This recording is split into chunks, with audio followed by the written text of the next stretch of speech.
오늘도 하나님께 예배드리시기 위해서 이 성전에 모이신 여러분 모두에게 하나님의 크신 축복과 은총이 풍성하게 임하시기를 축복합니다.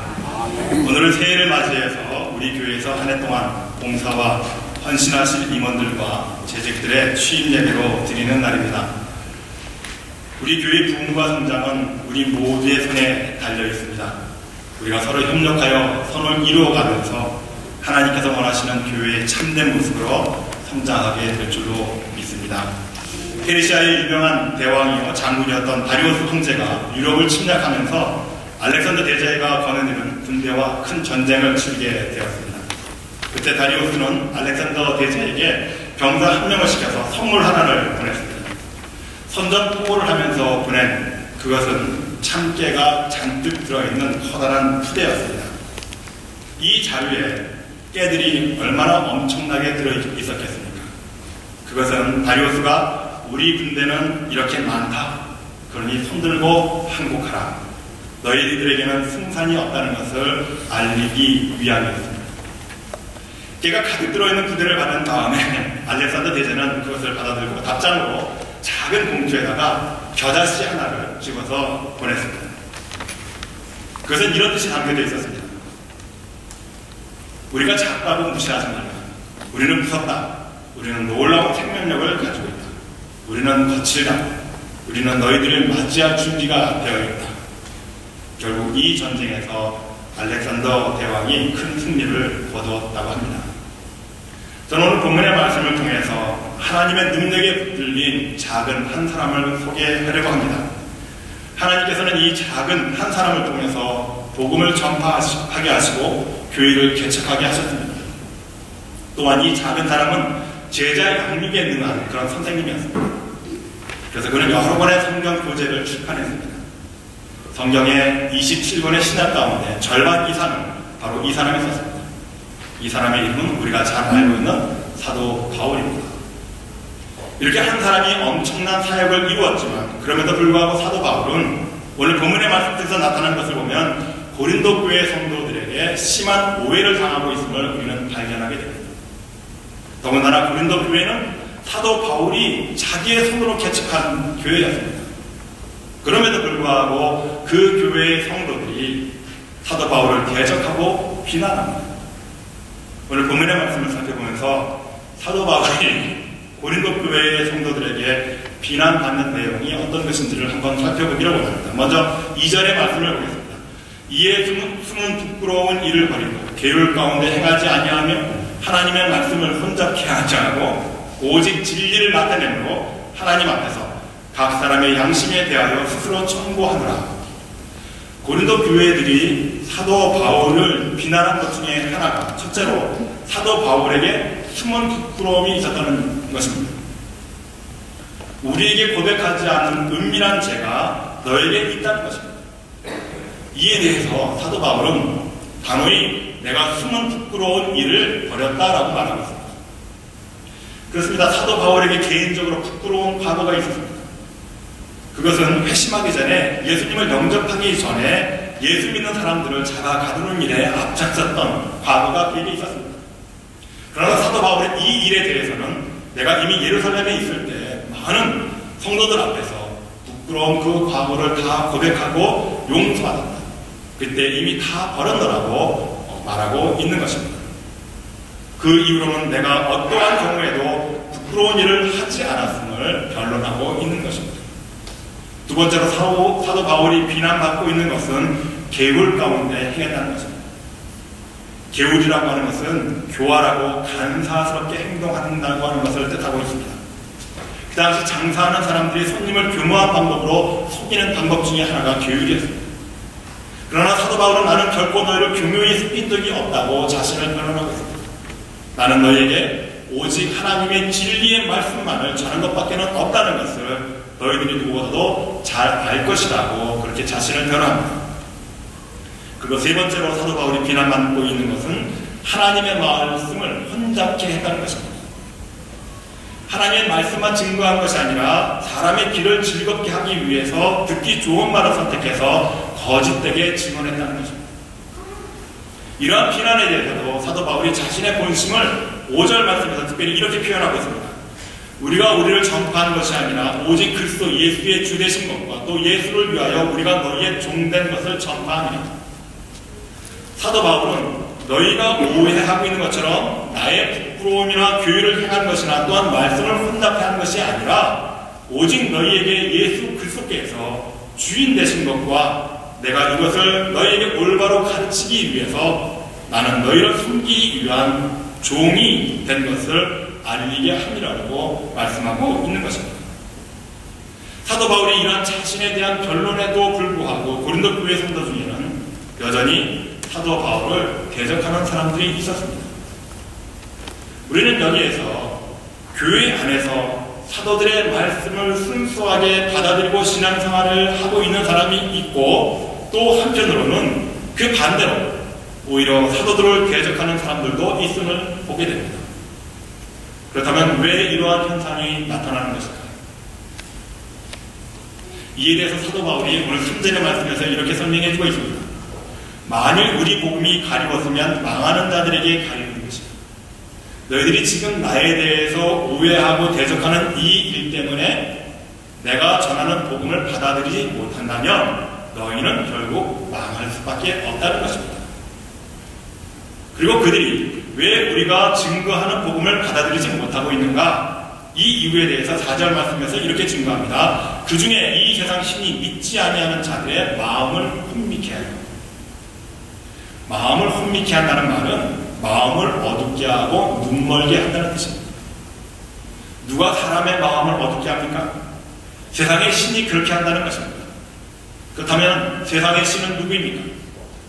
에베소서 2장 2절에 보면 공중의 권세의 작은 자로 표현하고 있습니다. 요한복음 10장 31절에서는 이 세상 임금이라고 말씀합니다. 즉 사탄과 마귀가 그 주인공들입니다. 사람의 마음을 어둡게 하고 복음의 빛을 가리우는 그 세력들이 바로 사탄과 마귀라고 하는 것을 우리에게 보여주고 있는 것입니다. 이 세력들 때문에 망하는 자들이 나타나게 되고 복음을 증거하는 사도들의 복음을 받아들이지 못하고 대적하는 사람들로 나타나 있다고 한다는 것입니다. 이런 사람들이 복음을 증거하기 위해서 자기의 모든 것을 버리고 헌신하는 사도 바울의 마음을 아프게 하고 있는 것입니다. 실제적으로 이때 사도 바울은 몸도 아픈 사람이었습니다. 육체의 질병과 마음의 상처를 받은 그런 상태에 있는 사람이었습니다. 자, 생각해 보십시오. 자기가 개척한 교회의 성도들에게 오해를 받고 비난과 대적을 당하고 있습니다. 거기다가 몸까지 아픕니다. 무엇 때문입니까? 복음을 증거하는 일 때문에 당하는 고난이었습니다. 이러한 아픔과 고난에 대해서 사도 바울은 어떻게 대처해가고 있습니까? 오늘 본문의 1절을 말씀해 보니까 이러함으로 우리가 이 직분을 받아 국률하심을 입은 대로 낙심하지 아니하라. 특별히 고린도서 4장의 말씀을 읽다 보면은 사도 바울이 내가 낙심하지 않겠다고 하는 이 말에 대해서 1절과 8절 그리고 16절에서 모두 3번씩이나 기록한 것을 우리가 보게 됩니다. 자, 왜 그렇게 했겠습니까? 왜 나는 낙심하지 않겠다라고 말씀하고 있습니까? 사도 바울의 지금의 상황이 좋지 않은 것을 우리에게 보여주는 증거입니다. 얼마든지 낙심하고 좌절하고 절망할 수밖에 없었던 그런 상황이었습니다. 오히려 예수를 믿기 전에는 사도 바울은 당시에 잘 나가는 사람이었습니다. 당대의 최고의 학문을 수학한 사람이고 율법에 대해서는 천재였습니다. 그런데 지금 당하는 고난은 오히려 예수를 믿음으로 나타나는 삶의 고달픔이었습니다. 그렇다고 한다면 사도 바울도 인간인데 낙심할 만하지 않겠습니까? 하나님을 원망할 만하지 않습니까? 그러나 바울은 나는 낙심하지 않겠다라고 그렇게 몇 번씩이나 4장 말씀에서 자신의 마음을 추스리고 그렇게 다짐하고 있는 사도 바울의 모습을 우리는 발견하게 됩니다. 그 이유가 무엇입니까? 낙심할 수밖에 없는 상황, 절망적인 상황 속에서도 수많은 교회의 성도들이 자기가 개척한 그 교회의 성도들이 자기를 비난하고 대적하는 이러한 상황 속에서도 사도 바울이 낙심하지 않는 이유가 어디에 있는 것입니까? 사도 바울은 자기가 받은 직분 때문이라고 밝혀주고 있습니다. 우리가 이 직분을 받아 국률하심을 입은 대로 낙심하지 않다. 내가 이 직분을 받은 것은 하나님께서 나를 불쌍히 여기시고 국민이 여기셨으므로 나에게 이 직분을 주신 이 직분 때문에 이 사명을 감당하기 위해서 나는 낙심하지 않겠다라고 그렇게 사도 바울은 고백하고 있는 것입니다. 작고 부족한 종이지만 하나님께서 자비를 베푸셔서 하나님의 귀한 직분을 내게 허락하신 그 은혜를 생각하며 내가 지금 당하고 있는 고통과 어려움, 오해와 대적의 세력이 있다 할지라도 그것 때문에 낙심할 수 없다는 것입니다. 오늘 우리는 하나님께서 이 땅에 세우신 한 사람 교회를 위하여 헌신하실 임원들과 재직들의 취임 예배를 드립니다. 직분을 받은 사람들 또는 이미 직분을 받은 사람들은 어떠한 환경 속에서도 결코 낙심하거나 좌절하지 말아야 합니다. 왜냐하면 하나님께서 우리를 부르셨고 하나님께서 우리에게 직분을 주셨고 그 직분을 감당할 능력을 주셨기 때문입니다. 생각해 보십시오. 어제 제가 미국의 통계 2013년 1월달의 통계를 보니까 2013년 1월 현재 세계 인구가 71억이라고 합니다. 여러분 71억 인구 가운데 오늘 2013년 1월 13일날 이 날에 저와 여러분들이 이 성전 안에 모여서 예배를 드리고 있습니다. 이 세상의 수많은 인구 71억 가운데에서 하나님께서 선택하셔서 뽑아주신 그 사람과 저와 여러분들이 대면하고 있는 이 자리입니다. 이 자리가 우리가 그저 어느 한때 그냥 이 교회가 있기 때문에 우리가 내 발로 이 교회에 찾아왔다. 여러분 그렇게 생각한다면 오늘 저와 여러분들의 만남은 또 이 성전에서 예배드림의 의미는 아무 쓸모가 없을 것입니다. 그러나 71억 가운데에서 하나님께서 19년 전에 이 땅에 이 교회를 세워주시고 이 교회를 부흥과 성장케 하실 사람들을 보내주셨고 그 사람들과 함께 만나는 이 자리야말로 얼마나 하나님께서 예비하시고 준비하시고 기대하셨던 자리였겠습니다. 오늘 이 아침에 우리는 그러한 하나님께서 나에게 이 자리를 허락하셨고 나를 선택하신 그 하나님의 사랑과 은혜를 바라볼 수 있는 마음을 가져야 될 줄로 믿습니다. 내가 비록 작고 연약한 한 사람이라 할지라도 이런 하나님의 은혜와 사랑, 나를 불러주신 그리고 나에게 이 소중한 직분을 주신 그 하나님께서 나와 함께 하심으로 우리의 삶 속에 어떠한 어려움과 고난과 역경이 있다 할지라도 그 삶 속에서 절망하거나 낙심하지 않아요. 이 나에게 주신 이 직분을 바라보면서 이 직분을 통해서 하나님께서 주시는 그 능력을 우리가 소유하며 모든 환경과 어려움을 이겨나가며 극복할 수 있는 여러분들이 되시기를 바랍니다. 사도 바울은 이와 같은 직분을 받은 사람들이 해야 할 일에 대해서 우리에게 말씀해주고 있습니다. 직분을 받은 우리들이 해야 할 일이 무엇입니까? 6절의 말씀을 우리 다 함께 보겠습니다. 6절의 말씀 앞에 화면을 보시고 다 같이 한 목소리를 읽겠습니다. 시작. 어두운 데서 빛이 비추라 하시던 하나님께서 예수 그리스도의 얼굴에 있는 하나님의 아는 빛을 우리 마음에 비추셨느니라. 아멘. 저와 여러분들이 직분을 받고 이 땅에서 해야 할 일은 하나님께서 예수 그리스도에게 비춰주시는 빛, 또한 예수 그리스도께서 그 빛을 우리 마음 가운데 지금도 비춰주고 계시는 그 빛을 받아서 이 세상 속에서 우리들이 해야 할 일이 있음을 보여주고 있는 것입니다. 바울은 빛을 이야기할 때마다 자기가 과거에 그리스도를 핍박하던 일을 행할 때에 자기에게 비춰주었던 그 신비한 빛을 생각하고 있었습니다. 바울이 다메섹으로 내려가는 길에 갑자기 해보다 더 밝은 빛을 받고 땅에 쓰러졌습니다. 그때 바울은 부활하신 그리스도의 형상에서 나타나는 하나님을 체험하게 되었습니다. 그는 그리스도의 얼굴에서 하나님의 영광의 빛을 보았다는 것입니다. 그 신비한 빛이 그의 마음속에 계속 비추고 있었던 것입니다. 그는 그 빛에 사로잡혀 그 빛을 전하기 위해서 자신의 모든 삶을 바치고 있는 것입니다. 바울의 가슴 속에 비친 그 빛, 하나님의 영광을 아는 그 빛은 무엇을 의미합니까?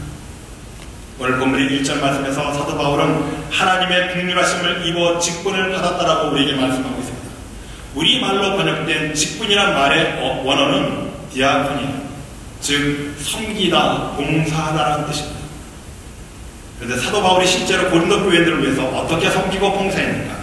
5절 끝부분에서 이렇게 말씀하고 있죠. 우리가 너희의 종된 것을 전파한다. 종, 두울로스처럼, 노예처럼 그렇게 너희를 섬겼다는 것입니다. 여기에서 우리는 사도 바울이 말씀하고 있는 예수 그리스도의 얼굴에 있는 하나님의 영광을 아는 빛, 그 빛이 무엇을 의미하는지를 우리는 깨닫게 됩니다. 그것이 무엇입니까? 그것은 하나님께로부터 우리가 받은 그 직분이 너무나 소중한 것이기에 자신이 노예가 되어서 다른 사람을 섬기는 일로 나타나게 된 것이라는 거죠.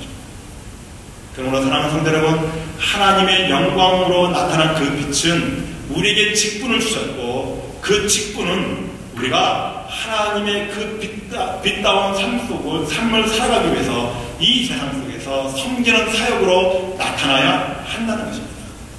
하나님께서 저와 여러분들께 계속해서 예수 그리스도를 통해서 이 빛을 비춰주고 계시는 이유는 우리에게 능력을 주시기 위함인데, 그 능력은 바로 이 땅에 살면서 저와 여러분들에게 다른 사람들을 섬기기 위한 목적이 있음을 우리는 분명히 깨달아야 할 것입니다. 예수 그리스도께서 이 땅에 오신 목적에 대해서 마태복음 20장 28절에 이렇게 밝히고 있습니다. 인자가 온 것은 섬김을 받으러 함이 아니라 도리어 섬기려 하고 자기 목숨을 많은 사람의 대성물로 주려 함이니라. 그렇습니다. 저와 여러분이 이 땅에서 살아야 할 삶의 목적은 오직 많은 사람들을 섬기는 일에 있다는 것을 잊지 마시기를 바랍니다. 사랑하는 성도 여러분, 오늘 여러분들이 취임하시는 이 자리가 다시 한번 여러분들이 하나님 앞에 하나님께서 이 시간에 예배를 통해서 우리의 얼굴에 비춰주시는 빛이라고 생각해 보시기를 바랍니다. 그 빛을 통해서 저와 여러분들이 해야 할 이 세상에서 나타나야 할 일은, 그 사역은 바로 섬김에 있다는 것을 잊지 마시는 여러분들이 되시기를 바랍니다. 그래서 올 한 해 동안 2014년 이 한 해가 여러분들이 이 성전에서 모든 사람들을 섬기는 일에 최선을 다하는 여러분들이 되시기를 바랍니다. 섬기는 이 사역이야말로 그리스도 예수께서 우리에게 비춰주셨던 그 사랑의 빛, 그래서 자신을 십자가 위에서 죽으시기까지 하시면서 나를 살려놓으신 그 놀라운 역사가 일어날 수 있는 그 삶의 현장이라는 사실을 잊지 마시는 여러분들이 되시기를 바랍니다. 그러므로 사랑하는 성도 여러분, 섬김을 받으려 하지 마십시오.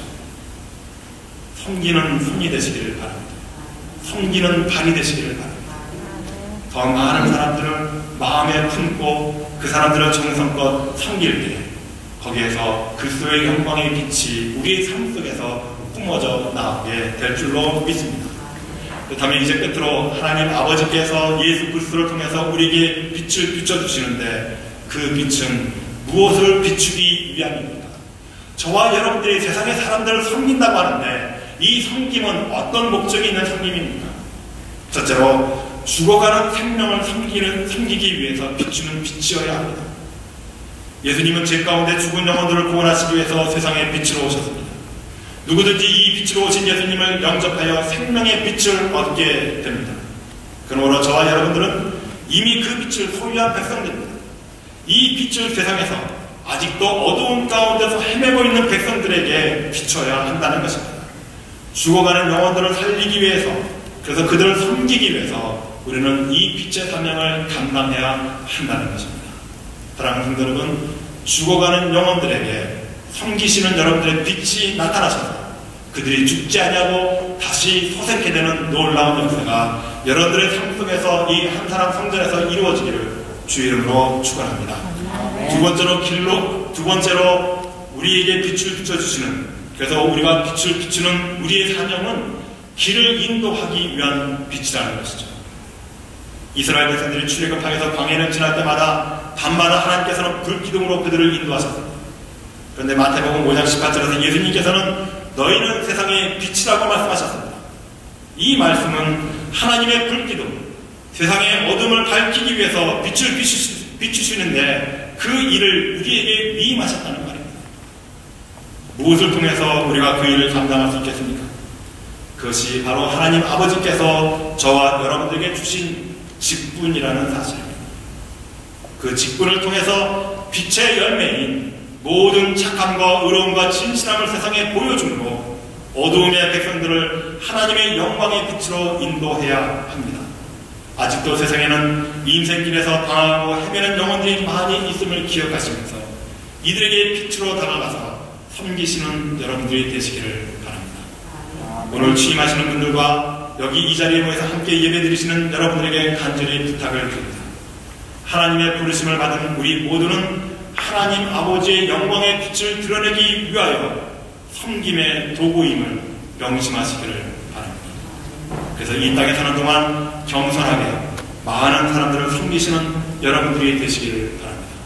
이것이 바로 너희는 세상의 빛이라고 우리를 살리시면서 세상으로 보내주시는 예수 그리스도께서 우리에게 주시는 삶의 목적이 될 수 있어야 합니다. 사랑하는 성도 여러분, 구원받을 자들을 찾아서 그들을 진리의 길로 생명의 길로 인도하시는 복된 여러분들의 발걸음이 되시기를 바랍니다. 올 한 해 새해 동안 우리 한사랑교회가 주변에 많은 빈자리가 있습니다. 이 빈자리의 채움은 바로 여러분들의 섬김을 통해서 나타나는 사실들을 명심하시기를 바랍니다. 사람을 불러 모으는 일이 아니라 사람을 어디서 찾아서 헤매고 누구에게 전도하기 위함이 아니라 여러분들이 있는 삶의 현장 속에서 최선을 다하여 모든 죽어가는 영혼들을 섬기는 그 일에 우리의 교회의 부흥과 성장이 달려있다는 사실을 명심하시면서 한 해 동안 최선을 다하여 섬기는 여러분들이 되시기를 바랍니다. 작은 한 사람 사도 바울이 교회사의 위대한 발자취를 남기까지 여러분의 사랑과 헌신이 이 한 사람 교회의 역사에 위대한 업적을 남기시는 복된 여러분들이 되시기를 간절히 축원합니다.